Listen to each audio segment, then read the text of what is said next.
Welcome to Easy Learning.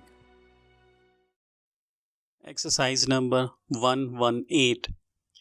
Irrespective entirely of the different views of the respective parties to the discussion, I am compelled to consider the possible results of the obstructive course taken by the council.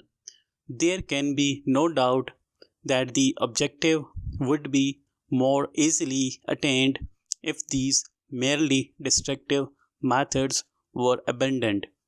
They can only be productive of mischief in the case of prospective candidates for admission to the society, and this whether we consider the matter prospectively or retrospectively.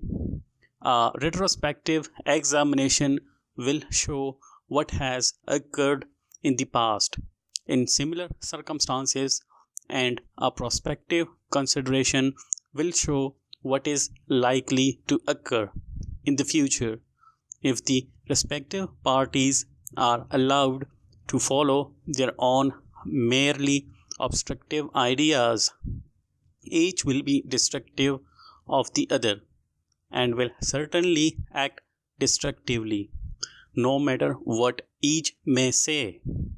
They should be instructed to consider respectively and collectively the effects of the present methods and advise to refuse them. Full stop.